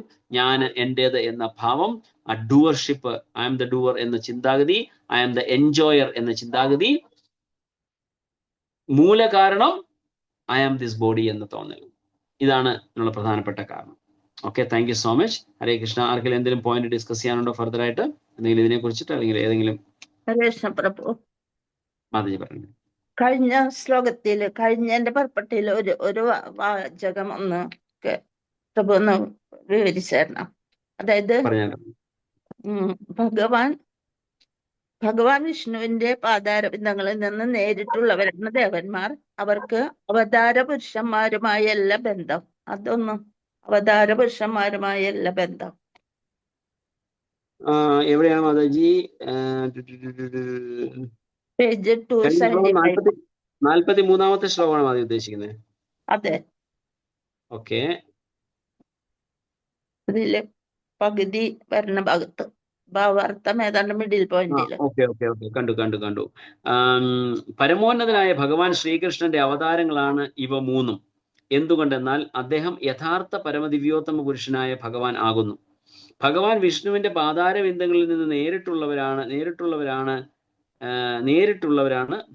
ദേവന്മാർ. അവർക്ക് അവതാര പുരുഷന്മാരുമായി അല്ല ബന്ധം. അതായത് അവതാര പുരുഷന്മാരുമായി അല്ല ബന്ധം എന്ന് പറഞ്ഞാൽ, ഇപ്പോ നമ്മൾ കണ്ടത് തന്നെ നമുക്കറിയാം. ആ ക്രിയേഷന്റെ ആ സ്ട്രക്ചർ നമ്മൾ നോക്കുമ്പോൾ നമ്മൾ എന്താണ് കാണുന്നത്? ഭഗവാൻ കൃഷ്ണനിൽ നിന്ന് എക്സ്പാൻഷൻ ഉണ്ടാവുന്നു. അവിടെ നിന്ന് ബലരാമനിൽ നിന്ന് ക്വാഡ്രിപ്ലിക്കേറ്റ് എക്സ്പാൻഷൻ, പിന്നെ സെക്കൻഡറി ക്വാഡ്രിപ്ലിക്കേറ്റ് എക്സ്പാൻഷൻ, 4 സംഘർഷണ, പ്രദ്യുമ്ന, അനിരുദ്ധ, വസുദേവ എന്ന് പറയുന്ന എക്സ്പാൻഷന്. അവിടെ നിന്ന് സംഘർഷനിൽ നിന്ന് വീണ്ടും കാരണോദകസായ വിഷ്ണു, ക്ഷീരോദകസായ വിഷ്ണു, ഗർഭോദകസായ വിഷ്ണു എന്ന് പറയുന്ന 3 എക്സ്പാൻഷൻസ് ഉണ്ടാകുന്നു. അപ്പോ ഈ ഭഗവാന്റെ പിന്നീട് ഭഗവാന്റെ മറ്റ് അവതാരങ്ങൾ ഉണ്ടാവുന്നുണ്ട്. ഇപ്പൊ പറയുകയാണെങ്കിൽ സപ്പോസ് നമുക്ക് മത്സ്യകൂർമ്മ, വരാഹസ്യ, നരസിംഹവാമന, ഈ അവതാരങ്ങളെല്ലാം വരുന്നുണ്ട്. ഏതെങ്കിലും ഒരു ആവശ്യം ഉണ്ടാകുമ്പോൾ, അതായത് ദേവീ ദേവന്മാര് എന്തെങ്കിലും ഒരു ആവശ്യം ഉണ്ടാകുമ്പോൾ എവിടെ ചെന്ന് നിന്നാണ്, അല്ലെങ്കിൽ ആരോടാണ് അവർ പ്രാർത്ഥിക്കുന്നത്? They go directly to Vishnu, Mahavishnu. അതായത് തീർച്ചയായിട്ടും ഈ പ്രപഞ്ചത്തിനെ സംബന്ധിച്ച് നോക്കുമ്പോൾ ഹി ഈസ് ദ ഹയസ്റ്റ്. ആ ഒരു ഭഗവാൻ, അല്ലെങ്കിൽ ഇവിടുത്തെ ഇത് സ്ഥിതിയിൽ നോക്കുമ്പോൾ കാരണോദകശായ വിഷ്ണുവിനോടാണ് ചെന്ന് പ്രാർത്ഥിക്കുന്നത്. അതല്ലെങ്കിൽ നമുക്ക് കാണാം മത്സ്യാവതാരത്തിനോടോ കൂർമ്മം, നരസിംഹ, വാമന, പരശുരാമ അങ്ങനെയുള്ള അവതാര പുരുഷന്മാരോടല്ല എന്നുള്ള അർത്ഥമാണ് അവിടെ ഉദ്ദേശിക്കുന്നത്. അപ്പോ ഭൗതിക ലോകത്തിലെ ഭരണകാര്യങ്ങളിൽ ബുദ്ധിമുട്ടുണ്ടാകുമ്പോൾ ദേവന്മാർ തങ്ങളുടെ സങ്കടങ്ങൾ ബോധിപ്പിക്കാൻ പാലാഴിയിലുള്ള വിഷ്ണുവിനെയാണ് സമീപിക്കുന്നത് എന്ന് വേദഗ്രന്ഥങ്ങളിൽ നിന്ന് മനസ്സിലാക്കാം. സോ ഈ രണ്ട് ലൈനോട് ഒരുമിച്ച് വായിക്കുമ്പോൾ it will be very clear. അപ്പോ ഭഗവാനെ അവർക്ക് ആവശ്യമുള്ളപ്പോൾ അവർ ക്ഷീരോദകസായ വിഷ്ണു, ക്ഷീരസാഗരത്തിൽ ഈ കാരണസാഗരം അല്ലെങ്കിൽ കാരണോദകസായ വിഷ്ണു അല്ലെങ്കിൽ ക്ഷീരോദകസായ വിഷ്ണു. സോ ദ ഹയർ ലെവലിലാണ് അവർ ചെന്ന് റിക്വസ്റ്റ് ചെയ്യുന്നത്. അല്ലെങ്കിൽ ഇപ്പൊ ഫോർ എക്സാമ്പിൾ പറയുകയാണെങ്കിൽ ഒരു രാവണൻ ഇവിടെ ഭൂമിയിൽ വസിച്ചുകൊണ്ടിരുന്ന അട്രോസിറ്റീസ് പ്രചരിപ്പിച്ച, അതായത് കൂടുതൽ ഒരുപാട് പ്രയാസങ്ങൾ അല്ലെങ്കിൽ ബുദ്ധിമുട്ടുകൾ എല്ലാവർക്കും വരുത്തിക്കൊണ്ടിരുന്ന സമയത്ത് there was പരശുരാമ ഹിയർ. പരശുരാമൻ ഇവിടെ ഉണ്ടായിരുന്നു. ദേവിദേവന്മാർക്ക് വേണമെങ്കിൽ പരശുരാമനോട് പറയാം, Parashurama he is here, so please do the arrangements. But they did not do that. They went to Mahavishnu, Lord Vishnu, ഭഗവാൻ വിഷ്ണുവിന്റെ അടുത്ത് തന്നെ ചെന്നിട്ട് പ്രാർത്ഥിച്ചിട്ടാണ് he agreed that I will come in the form of Lord Rama and I'll do the needful, അല്ലെങ്കിൽ ആവശ്യത്തിനുള്ള കാര്യങ്ങൾ ഞാൻ ചെയ്യാം എന്ന് ഭഗവാൻ അവിടെ പ്രോമിസ് ചെയ്യുകയാണ് ചെയ്തത്. എന്നിട്ട് ശ്രീരാമ അവതാരം എടുക്കുകയാണ് ചെയ്തത്. പരശുരാമൻ ഉണ്ടായിരുന്നു, പരശുരാമനോട് പറഞ്ഞാൽ പോരായിരുന്നോ? മതിയായിരുന്നു. പക്ഷെ അവരുടെ റിലേഷൻ എന്ന് പറയുന്ന ഹയർ പ്ലാറ്റ്ഫോമിലാണ് എന്ന് ഉള്ളതാണ് പറയുന്നത്. അപ്പൊ അതാണ് രണ്ടാമത്തെ ലൈൻ നമുക്ക് വായിക്കുമ്പോൾ അതിൽ നിന്ന് ക്ലിയർ ആയിട്ട് മനസ്സിലാവും. എന്താണ്? ഭൗതിക ലോകത്തിലെ ഭരണകാര്യങ്ങളിൽ ബുദ്ധിമുട്ടുണ്ടാകുമ്പോൾ, എന്തെങ്കിലും പ്രയാസം ഉണ്ടാകുമ്പോൾ ദേവന്മാർ തങ്ങളുടെ സങ്കടങ്ങൾ ബോധിപ്പിക്കാൻ പാലാഴിയിലുള്ള വിഷ്ണുവിനെയാണ് സമീപിക്കുന്നതെന്ന് ഭേദഗ്രന്ഥങ്ങളിൽ നിന്ന് മനസ്സിലാക്കാം. പരമോന്നതനായ ഭഗവാന്റെ അവതാരങ്ങളാണെങ്കിലും ബ്രഹ്മാവും ശിവനും വിഷ്ണുവിനെ ആരാധിക്കുകയാൽ, സോ ഇതൊന്നുകൂടെ, ഇവൻ ബ്രഹ്മദേവനും ശിവനും ഭഗവാന്റെ അവതാരങ്ങൾ തന്നെയാണ്. അവർക്ക് വേണമെങ്കിൽ ഇതിന് സൊല്യൂഷൻ എടുക്കാം. പക്ഷെ no, even it has to go to the higher. അതാണ് അതിൽ നിന്ന് മനസ്സിലാക്കുന്നത്. ക്ലിയർ ആണോ മാതാജി? അല്ല പ്രഭു, അപ്പൊ ക്ഷീരോദകശായി വിഷ്ണു പുരുഷാവതാരല്ലേ? അതെ. അപ്പൊ അത് ഓക്കെ. അപ്പൊ അങ്ങനെയാണെങ്കിൽ അവതാരം എന്ന് പറയുമ്പോൾ ക്ഷീരോദകസായി വിഷ്ണു ഒരു അവതാരമല്ലേ എന്നാണ് മാതാജി ചോദ്യം അല്ലേ? അതെ. വെരി ഗുഡ്, നല്ല ചോദ്യം. Thank you Mataji. സോ അത് അവിടെ നമ്മൾ മനസ്സിലാക്കേണ്ടത്, ദേവീദേവന്മാർക്ക് ആണെങ്കിൽ ദേവീദേവന്മാര് ഒരു ഹൈലി എലിവേറ്റഡ് ക്രിയേഷൻ ഉള്ളവരാണ് എങ്കിൽ പോലും അവർക്കും പോകാൻ സാധിക്കുന്നതിനൊരു ലിമിറ്റ് ഉണ്ട്. So the maximum area where they can go is Kshirodakashayi Vishnu അടുത്ത് വരെ പോകാൻ പറ്റൂ. അവർക്ക് വൈകുണ്ഠത്തിലോ അല്ലെങ്കിൽ ഈവൻ ഗോലോക വൃന്ദാവനത്തിലോ പോകാൻ ഉള്ള അവസരം, അതിനുള്ള ഫെസിലിറ്റീസ് അവർക്ക് ഇല്ല. സോ അതുകൊണ്ടാണ് അവരുടെ ലെവലിൽ, അപ്പം ഭൗതിക സൃഷ്ടിയെ സംബന്ധിച്ച് നോക്കുമ്പോൾ ദ ഹയസ്റ്റ് ലെവലിൽ നിൽക്കുന്നത് ഈ മൂന്ന് വിഷ്ണുവാണ്. എന്താണ്? ക്ഷീരോദകസായ വിഷ്ണു, ഗർഭോദകസായ വിഷ്ണു, കാരണോദകസായ വിഷ്ണു എന്ന് പറയുന്ന ഈ മൂന്ന് വിഷ്ണുവാണ് ക്രിയേഷനെ സംബന്ധിച്ച് പോവുകയാണെങ്കിൽ ഏറ്റവും ഹയസ്റ്റ് ലെവലിൽ നിൽക്കുന്നവര്. ഇവിടെ ശ്രീല പ്രഭുപാദ് ഈ ഒരു പോയിന്റ് പറയാനുള്ള ഒരു പ്രധാനപ്പെട്ട കാരണം എന്ന് പറയുന്നത്, ബ്രഹ്മ വിഷ്ണു മഹേഷ് എന്ന് പറയുന്നത് ഭഗവാന്റെ തന്നെ അവതാരമാണ് എന്ന് പർപ്പോട്ടിന്റെ ഫസ്റ്റ് ലൈനിൽ ശ്രീല പ്രഭുപാദ് പറയുന്നുണ്ട്. ഭൗതിക പ്രപഞ്ചങ്ങളുടെ സൃഷ്ടിസ്ഥിതി സംഹാരത്തിന് വേണ്ടി 3 അവതാരങ്ങൾ ഉണ്ടായി, ബ്രഹ്മ വിഷ്ണു മഹേശ്വരന്മാർ. ആവിഷ്കാര പ്രതിഭാസമെന്ന നിദാനങ്ങളായ ത്രിവിധ പ്രകൃതി ഗുണങ്ങളുടെ നിയന്താക്കളോ ഗുരുക്കന്മാരോ ആണ് അവർ. ആ ഒരു സ്റ്റേറ്റ്മെന്റ് ശ്രീല പ്രഭുപാദ് ആദ്യം പറഞ്ഞതുകൊണ്ട് പിന്നീട് ഇതുപോലുള്ള ആവശ്യങ്ങൾക്ക് പിന്നെ എന്തിനങ്ങനെയെങ്കിൽ ഭഗവാന്റെ തന്നെ അവതാരമായ ബ്രഹ്മാവും മഹേശ്വരനും ഇവിടെ ഉള്ളപ്പോൾ എന്തിനാണ് കാരണോദകസായ വിഷ്ണുവിന്റെ അടുത്ത് പോയത്? ആ ഒരു ക്വസ്റ്റ്യൻ ഉദിക്കാം. അതുകൊണ്ടാണ് ശ്രീല പ്രഭുപാദ് ഇത് ഒന്നുകൂടി എംഫസൈസ് ചെയ്ത് പറഞ്ഞത്. സോ ബ്രഹ്മാവും വിഷ്ണുവും ഭഗവാന്റെ തന്നെ അവതാരമാണ് എങ്കിലും ദേവീദേവന്മാരുടെ connection is directly with lord Vishnu. അവർക്ക് ചെല്ലുന്നതിനും ഒരു ഭാഗം, ഒരു റെസ്ട്രിക്ഷൻ ഉണ്ട്. അവർക്ക് അതിന് മുകളിലേക്ക് പോകാൻ സാധിക്കത്തില്ല. This the reason.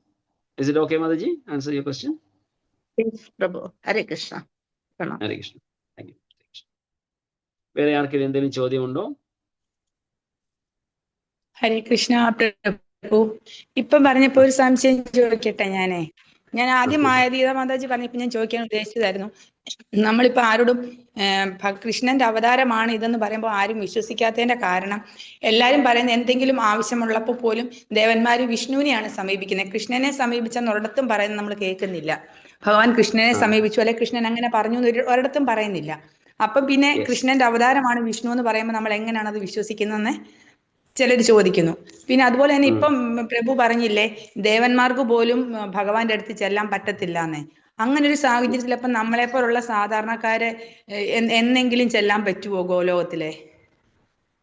Definitely Mataji. അതായത് ദേവന്മാർക്ക് പോകാൻ സാധിക്കത്തില്ല എന്ന് പറഞ്ഞാൽ അവർക്ക് അതിനുള്ള ക്വാളിഫിക്കേഷൻ ഇല്ല എന്നുള്ളതാണ്.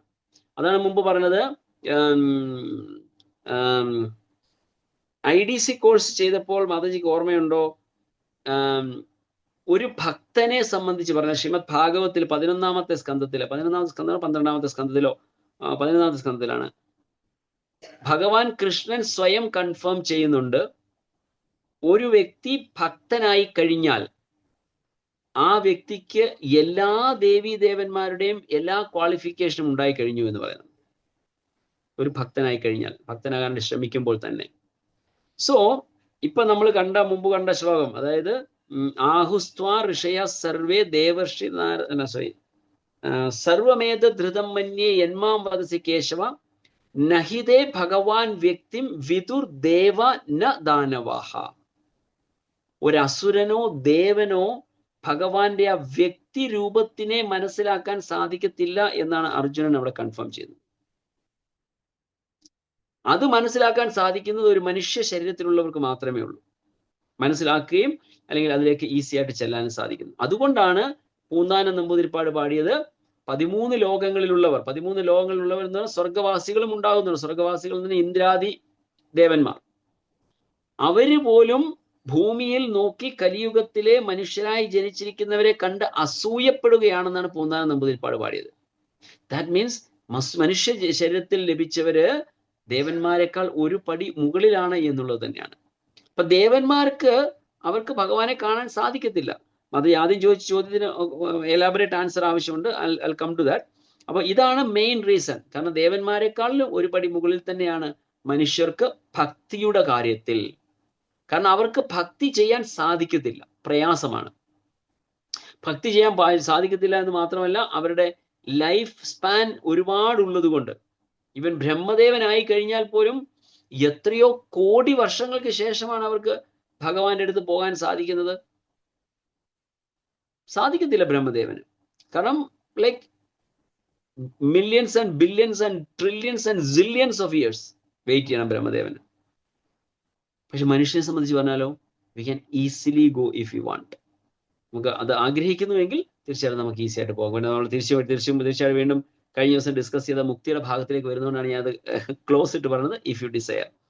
സോ അതുകൊണ്ടാണ് മനുഷ്യന്റെ ജന്മം എന്ന് പറയുന്നത് ഒരു പടി മുകളിലാണെന്ന്. പിന്നെ വിഷ്ണുവിന്റെ അവതാരം എന്ന് പറയുന്നത്, അത് നമ്മൾ പല പ്രാവശ്യം ഡിസ്കസ് ചെയ്തൊരു പോയിന്റ് ആണ്. ഭഗവാൻ ഒരു പ്രോട്ടോകോൾ ഉപയോഗിച്ച് വന്നു എന്ന് മാത്രം. വിഷ്ണുവിന്റെ അവതാരമാണ് കൃഷ്ണൻ. അതിനാണ് നമ്മൾ മുമ്പ് പറഞ്ഞത്, വിഷ്ണുവിന് പോലും 60 ക്വാളിഫിക്കേഷൻസേ അല്ലെങ്കിൽ ക്വാളിറ്റീസേ ശാസ്ത്രം കാണിക്കുന്നുള്ളൂ. മഹാവിഷ്ണു എവിടെയെങ്കിലും, അതായത് സിമ്പിൾ ഒരു ചോദ്യം ചോദിച്ചാൽ മതി. സിമ്പിൾ ഒരു ചോദ്യം നമ്മൾ ചോദിക്കുകയാണെങ്കിൽ, നമ്മൾ നേരത്തെ പറഞ്ഞിട്ടുള്ള അതേ പോയിന്റിനാണ് വീണ്ടും ഞാൻ ഒന്നുകൂടെ പറയുകയാണ്. സുപ്രീം കോർട്ടിലെ ജഡ്ജിയായിട്ടുള്ള നമ്മുടെ ഒരാളുണ്ടെന്ന് വിചാരിക്കുക, അല്ലെങ്കിൽ ഒരു കുട്ടിയുടെ അച്ഛൻ സുപ്രീം കോർട്ട് ജഡ്ജിയാണ്.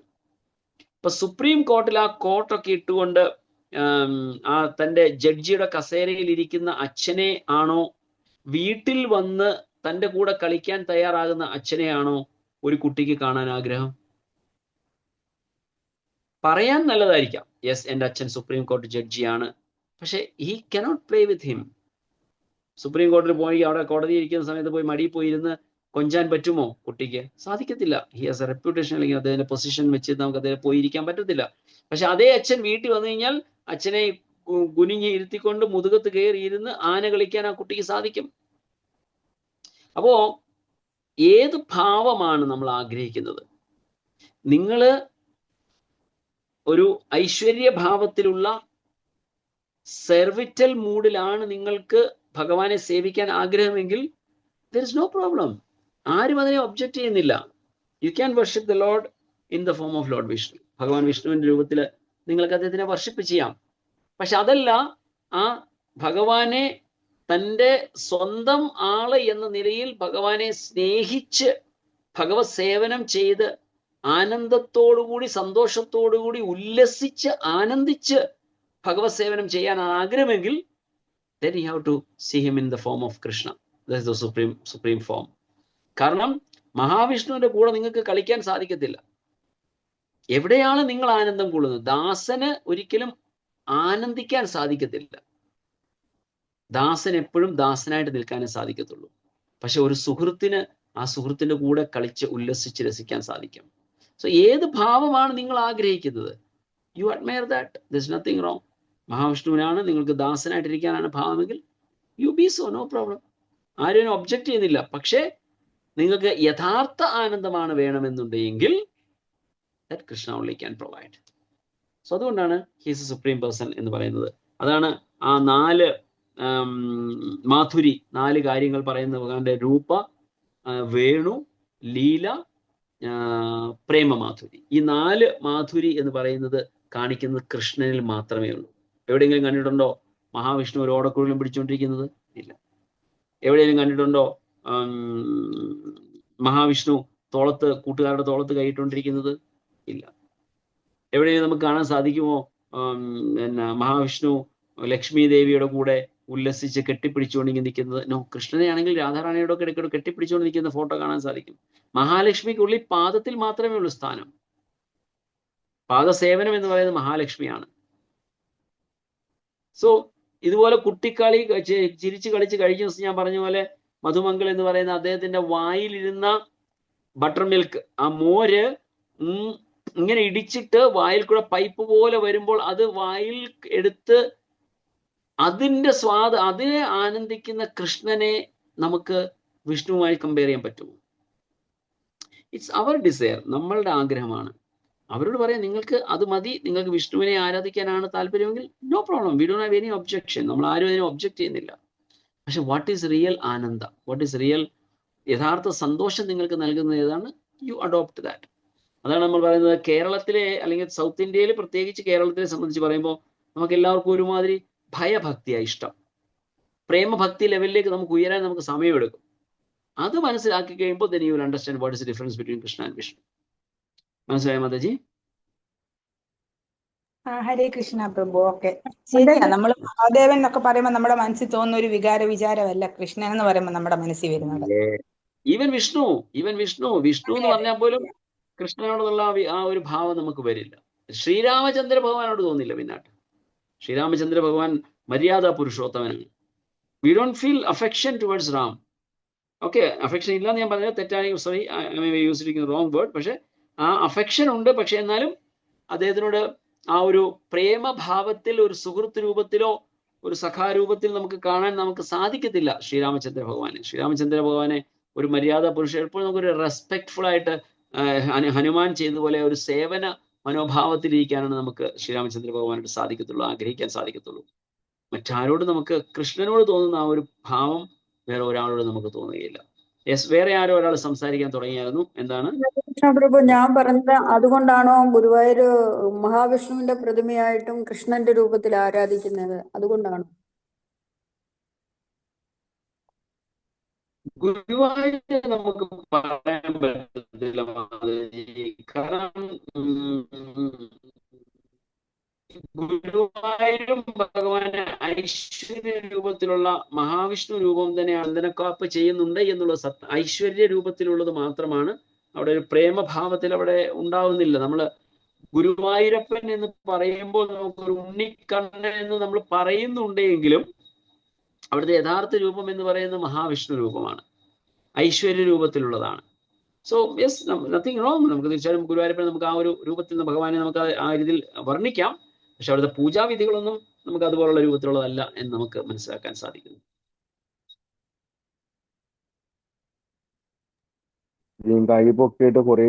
ഓക്കെ, ഹരേ കൃഷ്ണ. അയ്യോ സോറി, കണ്ടില്ല പോകും. പറഞ്ഞിട്ട് പോകും. എന്താണ്? അതായത് മാതാജി ചോദിച്ചില്ലേ, അതായത് വിഷ്ണുവിന്റെ അവതാരങ്ങളില് പ്രാപിക്കാറില്ല ദേവന്മാര്. ഇവിടെ ഭഗവാൻ പുരുഷാവതാരം എടുക്കുന്നത് തന്നെ സൃഷ്ടിക്ക് വേണ്ടിയാണ്, സൃഷ്ടിയും പരിപാലനവും. അങ്ങനെയാണ് പ്രഭുപാദ് പെർഫെക്റ്റ്ലി പറഞ്ഞിരിക്കുന്നത്. ഇവിടെ 8-ാം അധ്യായത്തില് ഇവിടെ ഭഗവാൻ മഹാവിഷ്ണു തന്നെയാണ് 3ആയിട്ട് പിരിയുന്നതെങ്കിലും എല്ലാ അവതാരങ്ങളുടെയും ഉറവിടം ക്ഷീരോദശിയായ വിഷ്ണു എന്ന് പറഞ്ഞിട്ടുണ്ടായിരുന്നു ആ പെർഫെക്റ്റില്. അപ്പൊ അതുകൊണ്ട് ഇവ ഭൗതിക തലത്തിൽ നിന്നുള്ള ഏത് പ്രശ്ന പരിഹാരത്തിനും ക്ഷീരോദശിയായ വിഷ്ണുവാണ് റെസ്പോൺസിബിൾ. അതുകൊണ്ടാണ് അവര് മുന്നോട്ട് പോകുന്നത്. ഹരേ കൃഷ്ണ.